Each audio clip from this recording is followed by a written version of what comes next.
Sir నమస్తే. నమస్తే. ఏం పేరు సార్?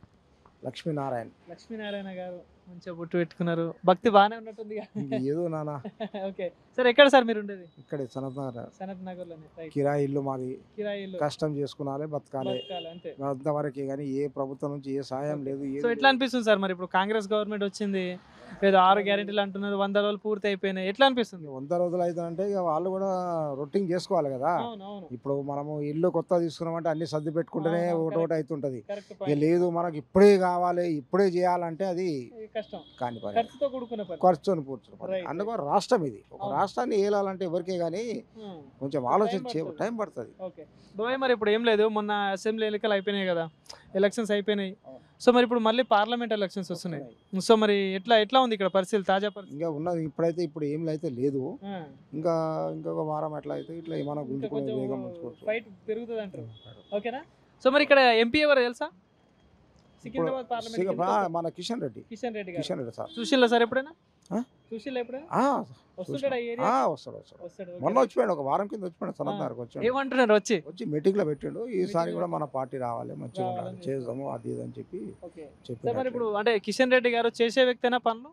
చేసే వ్యక్తి, మన స్టేట్ మనిషి, మన హైదరాబాద్ మనిషి, మంచి మనిషి, అందరితో కలిసి మెలిసి మంచిగా ఉంటారు. సమస్యలకు వెళ్తే ఎట్లా ఉంటుంది స్పందన? మాట్లాడతాడు, మంచిగా చేస్తాడు, అట్లా ఏం లేదు, చేస్తాడు. సో మీరు ఇప్పుడు మళ్ళీ వచ్చే పార్లమెంట్ ఎలక్షన్ లో ఈ సికింద్రాబాద్ పార్లమెంట్ నుండి ముగ్గురు ఉన్నారు అభ్యర్థులు. స్టార్ ను బట్టి ఇంకా వాళ్ళ అదృష్టాన్ని బట్టి మనం దానికి మన కిషన్ రెడ్డి సార్ రావాలి, ఇంకోసారి రావాలి మనం అన్నాం అనుకో, ఇంకా రావచ్చు రాకపోవచ్చు, వాళ్ళ అదృష్టం. అంటే మీరు ఒక ఓటర్ గా మీ అభిప్రాయం ఫలానా, ఇప్పుడు కిషన్ రెడ్డి గారు ఉన్నారు, అటు దానం నాగేందర్ ఉన్నారు, ఇటు పద్మారావు ఉన్నారు, ఈ ముగ్గురులో ఫలాని వ్యక్తి వస్తే ఇంకా బాగా అభివృద్ధి అవుతుందని ఒక అంచనా ఉంటుంది అంటే నానా. ఇగో వచ్చే వాళ్ళు అంతా చేస్తూనే ఉంటారు, లేదు అని కాదు, కానీ కాకపోతే వెనుక ముందు ఇప్పటి వరకు అయితే ఇప్పుడు నేను డబుల్ బెడ్రూమ్ రాసి తెలంగాణ వచ్చిన పీరియడ్లో రాసిన అంటే ఇంతవరకు ఉండదు. మాకు నెలకు 6,000 7,000 కట్టుకొని మేము బతుకుతున్నాం. కానీ గత ప్రభుత్వంలో డబుల్ బెడ్రూమ్ దగ్గర ఎంతో 20,000 మందికి ఎంతమందికి ఇచ్చినట్ట కదా. ఎవరికి ఇచ్చిండ్రో ఏమన్నా, మాకైతే ఇంతవరకు మెసేజ్ రాలేదు, మాకేం చేయలేదు. మేము అదే కిరాయి కొంప, అదే కిరాయి ఇంట్లో, మా భార్య ఇళ్ళలో పని చేస్తుంది, నేను కూలి పని చేసుకొని బతుకుతాము. ఇప్పుడున్న గవర్నమెంట్ అయినా కోరుకుంటున్నారు ఇల్లు ఇవ్వాలని. ఇప్పుడే ఉన్న గవర్నమెంట్ ఉండడానికన్నా కనీసం తలదాచుకోనికి మాకు సహకరిస్తే.